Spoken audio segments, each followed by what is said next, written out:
Boa tarde, pessoal. Vamos começar a nossa segunda live dessa proposta que a gente fez aqui de conversar periodicamente sobre saúde mental em tempos de confinamento, né? Hoje eu trouxe uma reflexão para vocês a respeito desse nosso momento de isolamento, desse chamado, dessa convocação que nós recebemos de voltarmos para casa. Estamos todos no momento de voltar para casa. Fomos convocados a isso.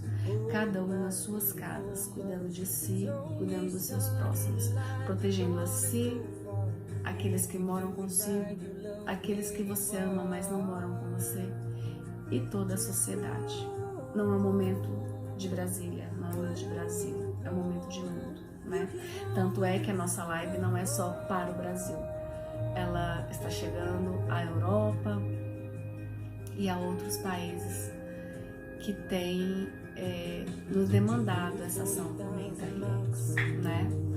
Então, nesse momento de estarmos todos em casa, o que a gente vê quando olha pela janela? Uma escuridão que é metafórica, né? É escuro por quê? Porque a gente não sabe o que vai acontecer. A gente não sabe o que está acontecendo. A gente não sabe onde e quando vai chegar. Quanto tempo tudo isso vai durar. Nós só queremos que tudo isso acabe o mais rápido possível. Mas enquanto isso tudo é muito escuro, porque a gente não conhece, né? Então a gente não sabe o que a gente tem, a gente não sabe o que a gente vai enfrentar. Só que o que a gente precisa também pensar um pouquinho é que essa ausência de luz, ela é importante, né? De tempos em tempos a sociedade, a humanidade passou por isso. A ausência de luz nos permite crescer, nos permite evoluir como pessoas e como civilização. Ela nos traz muitas aprendizagens, né? Então a gente precisa de momentos de ausência de luz para que a gente possa ressignificar a vida, as experiências, o que a gente tem e seguir para um novo caminho. Claro é que nesse processo a gente não passa tranquilamente, a gente faz tudo isso com muita dificuldade, a gente faz a duras penas, né? Mas é com a ausência de luz que a gente, dentre outras coisas, aprende a valorizar a luz, a valorizar o que a gente tem e aprender também a lidar com a escuridão. E aí uma das perguntas que a gente tem se feito, né? Quanto tempo ainda vai demorar essa escuridão? A quantas milhas estamos da luz? A gente ainda não sabe. Tem muita gente investigando, estudando, fazendo perspectivas, mas a gente ainda não sabe quanto tempo essa escuridão dura. A gente só sabe que a gente tem um caminho para percorrer. Um caminho que possivelmente não seja dos mais fáceis, até porque ele é novo. A gente pouco sabe sobre ele. Algumas coisas a gente tem, algumas ferramentas a gente tem para enfrentar. Outras a gente vai precisar construir nessa caminhada, né? Então é uma caminhada difícil, com obstáculos. Mas qual caminhada é fácil, né? Caminhadas, dependendo da estrada, a gente vai dizer que muitas delas são bem escorregadias, bem tortuosas. E possivelmente essa nossa seja uma dessas caminhadas. Então, por isso a gente precisa se preparar, né? Ninguém sai de casa para fazer uma longa caminhada descalço ou com uma chinela. A gente se prepara, a gente veste um sapato confortável, uma roupa confortável. E para essa nossa caminhada de escuridão, a gente também não vai sair às cegas. A gente precisa se preparar. Alguns cuidados a gente já tem, está sendo amplamente divulgado na mídia. A gente precisa estar atento a essas recomendações e tomar esses cuidados, né? Um deles que é muito importante, especialmente a gente fala de saúde mental, diz respeito ao excesso de informações. Tem pessoas que ficam da hora que acordam, da hora que vão dormir, assistindo televisão, vendo noticiário. Isso é ansiogênico, isso nos causa angústia, isso aumenta o nosso medo, né? Então a gente não precisa de tanta informação, a gente precisa da informação necessária nesse momento. Assista o noticiário uma vez, de manhã. Geralmente eles condensam todas as informações do dia anterior, né? Também evitem ficar propagando informações demais em excesso, especialmente aquelas que nos causam medo. E antes de propagar, verifiquem se aquela informação é verdadeira. A gente tem recebido coisa de tanta gente. Ah, mas uma amiga da amiga disse sim, mas a gente precisa tomar cuidado com informações falsas, porque as informações falsas também podem matar. Tomemos cuidado com a higiene, a gente não pode esquecer disso. Se proteger evita que você não adoeça. As pessoas que você ama não adoeçam. E com que as pessoas que você também não ama não adoeçam. Você está fazendo isso não é só por você, é pelo mundo inteiro. Se cuidados básicos de higiene, tivessem sido tomados antes, talvez a nossa proporção não tivesse tão absurdamente assustadora. A gente também precisa buscar atividades de prazer. Qual é a sua atividade de prazer? Como é que você pode fazê-la agora nesse novo lugar que você está? Você gostava de fazer exercício físico, mas infelizmente as academias estão fechadas. A gente não pode sair por aí correndo na bicicleta aleatoriamente, de modo despreocupado, com você e com todo mundo, né? Como você pode agora dar conta do seu prazer nesse novo espaço para o qual você foi convocado a estar?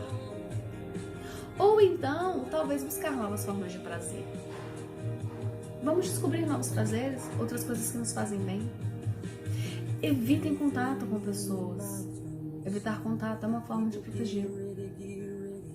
Nós que somos pais, bem sabemos que às vezes dizer não, colocar de castigo, brigar, dói mais na gente do que nos nossos filhos. E a gente pode fazer uma comparação rápida nessa situação. Evitar contato dói, mas é uma medida de proteção. Eu preciso evitar o contato para proteger aquelas pessoas que eu amo, né? E tudo isso porque a gente precisa chegar à luz, aos dias de luz novamente. Talvez não novamente, né? Talvez seja um novo, chegar a uma nova luz, a um novo lugar. Mas a gente sabe que dessa escuridão a gente precisa sair. Que lugar será esse e como estará esse lugar a gente ainda não sabe. Mas a gente sabe que no fim do túnel há uma luz. E que é essa luz que a gente tem que perseguir. É essa luz que me motiva a passar por essa caminhada tortuosa, escura, mas necessária. E que lá no final do túnel essa luz, ela é linda. É uma linda luz. Uma luz além do horizonte escuro. Mas para isso a gente precisa se preparar. E não é para passar somente nessa caminhada escura, é se preparar para chegar nessa luz. O que eu estou aprendendo com isso? Como eu tenho me transformado? A gente sabe que a luz vem, não sabe quando, mas ela vem. E é uma luz que vai nos invadir. Ela vai ter mudado não só o espaço social, as políticas públicas. Ela vai ter mudado as relações, ela vai ter mudado as pessoas. Porque a gente precisou reaprender a estar dentro de casa. A gente precisou reaprender a se relacionar. Há pouco tempo a gente discutia tanto, né? A gente vê tantos memes no Facebook dizendo as pessoas estão em casa, mas conversando pela tecnologia. E agora, será que é isso que me causa sofrimento? É um novo modo de estar em casa? Eu não sei agora mais como estar em casa.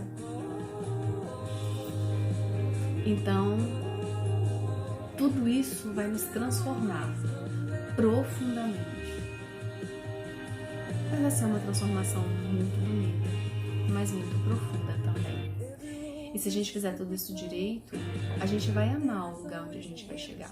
Mas a gente também vai amar esse lugar onde a gente precisou estar. Onde nós somos convocados a estar. Obrigados a estar. A gente vai aprender a amar esse lugar para onde a gente teve que voltar. Que na verdade a gente nunca deveria ter saído. Porque esse é o nosso lugar. A família, ela precisa ser o nosso seio, o nosso berço, o nosso lugar de segurança. É um lugar para onde a gente deve querer voltar, se sentir bem ao voltar, né? E que a gente entenda que para onde quer que a gente vá, de onde quer que a gente chegue, ou para onde quer que a gente possa chegar, a nossa casa é o lugar para onde a gente sempre pode voltar. E aí, se a casa deve ser esse lugar para onde a gente deve sempre voltar, está na hora de a gente começar a pensar: por que tanto medo de estar em casa? Será que o nosso medo é só relacionado ao adoecer? Mas paradoxalmente a gente também tem que entender que esse medo de adoecer tem nos adoecido de uma outra perspectiva. Então a gente precisa entender que medo é esse. Porque só quando eu olhar para dentro de mim e eu me encontrar com esse meu medo, eu vou poder entender como é que eu vou poder enfrentá-lo e superá-lo. Mas para isso eu preciso ser forte. Eu preciso suportar essa caminhada, né? Mas nesse processo de passar por essa caminhada escura com os medos que inevitavelmente nós temos, o que a gente precisa ter certeza é de que a gente nunca vai estar sozinho. Sempre haverá alguém, sempre haverá uma mão que a gente pode segurar. Porque em todo mundo há pessoas como eu, há pessoas como você. Em todo mundo as pessoas estão passando pela mesma situação. Em todo mundo as pessoas foram chamadas a voltarem para casa. Em todo mundo as pessoas estão com medo. Então a gente tem a necessidade de começar a pensar nessas mãos a serem seguradas. Porque nós não podemos estar mais juntos fisicamente, mas nós podemos usar a tecnologia em nosso favor. E agora sim, estarmos juntos virtualmente e criar uma grande rede de apoio, né? E então, a gente precisa entender que nessa rede de apoio, assim como eu preciso de alguém, alguém pode precisar de mim. E em função disso, eu queria chamar vocês a fazer um combinado de formação de uma grande rede. Vamos fazer uma grande corrente do bem. Um por um, porque se uma pessoa cuida de uma pessoa que cuida de uma pessoa, uma hora esse círculo fecha. Um não pode quebrar, porque se quebrar o círculo não fecha. Mas se todo mundo escolher uma pessoa para cuidar, todos nós vamos ter uma mão para segurar. Então escolham alguém. E ao invés de a gente ficar mandando aquele monte de mensagens aleatórias, sem sentido, de bom dia, respondendo, perdendo todo o tempo com mensagens que talvez não façam muito significado para mim e para quem recebe, que eu possa então criar mensagens de sentido e de apoio para alguém que possa efetivamente estar precisando. Então escolha uma pessoa para acompanhar durante esse período, para estar junto. E convide essa pessoa a acompanhar uma nova pessoa, que vai acompanhar uma outra pessoa. E assim a gente vai criar essa grande cadeia. Para que a gente possa juntos, segurando virtualmente um na mão do outro, chegar ao nosso lugar de luz que a gente pretende. E aí quando a gente chegar lá na frente, no final desse túnel, com essa linda luz, a gente possa olhar para trás e lembrar dessa experiência. Lembranças vão haver, lembranças ruins possivelmente vão haver. Mas eu posso pensar que eu posso deixar lembranças, construir lembranças positivas. E nessa grande rede de apoio, as lembranças positivas vão ficar, vão se formar. A gente precisa, então, criar lembranças positivas de como a gente vai passar por tudo, de como a gente passou. Para que lá na frente a gente possa fazer com os nossos pais, nossos avós, a gente mesmo, né, contando para os menores. A gente olha para trás, conte essas lembranças e fale como nós passamos por essa escuridão, com as dificuldades, enfrentamos nossos medos, os desafios e fomos mais fortes que tudo isso. E com essas lembranças positivas de uma noite que foi escura, a gente possa compartilhar uma bela vista da noite. porque a noite ela pode ser vista como algo assustador ou como algo belo. Depende de como você olha, do que você constrói de experiências a cada noite. Então que a nossa escuridão possa se transformar numa experiência gloriosa, para ser uma noite gloriosa. Uma noite que nos ensinou que além da escuridão existe um céu brilhante, um lindo céu brilhante, com uma linda luz que nos espera. E olhando para essas lembranças, a gente possa perceber o verdadeiro lar, que é aquele que está dentro de nós. Antes de pensar na sociedade, eu preciso voltar para o verdadeiro lar, que não é esse. O verdadeiro lar é esse lar. Vamos cuidar desse lar, para que depois a gente possa dar conta de cuidar desse lar, para depois alcançarmos esse grande lar. Eu não consigo fazer bem para o outro se antes o meu lar não estiver bem. Esse é o nosso verdadeiro lar. E talvez esse seja o maior medo das pessoas. Se encontrar, adentrar o seu verdadeiro lar. Porque tal como Freud dizia, nós não somos senhores da nossa própria casa. Então vamos aproveitar para se conhecer. Entrar, fazer as pazes consigo mesmo. E crescer também pessoal e socialmente, né? Nós estamos num momento em que a gente vai reconfigurar, reconstruir o verdadeiro significado da palavra amor ao próximo, empatia, mais autoconhecimento e amor próprio. E aí, nesse lar, o mais importante de todos é aquele onde a gente guarda as pessoas queridas que estão nos outros espaços. E não há como eu convidar pessoas para esse lar, para o meu lar, se ele não estiver organizado. Eu preciso oferecer o melhor, mas eu também preciso receber o melhor. E aí, quando cada um cuidar do seu lar, nós vamos ter belos, lindos e iluminados lares para passear no final dessa escuridão. Então tenham certeza que nessa caminhada escura nós nunca estamos sozinhos. Sempre haverá alguém por nós. Sempre haverá uma mão a me estender. Que você seja a mão de alguém. É esse o convite que eu faço para você. Seja a mão de alguém. Cuide da sua casa. Para voltar para a sua casa. Para depois você se encontrar com a sua casa. E você entender o real sentido do que é estar em casa. Estas são lindas casas, mas que talvez nós não tenhamos sabido usá-las com sabedoria, com amor, com empatia. Então voltem para suas casas, mas voltem de uma forma tranquila, sem medo ou então com força, para enfrentar esse medo. Fiquem bem, bom final de semana. Na segunda a gente tem uma nova live, ok? Lembrem, solidão não é o mesmo que solitude. Nós estamos passando por um momento de solitude. E nessa solitude a gente se encontra novamente na segunda. Um grande beijo, um grande abraço no coração e fiquem bem.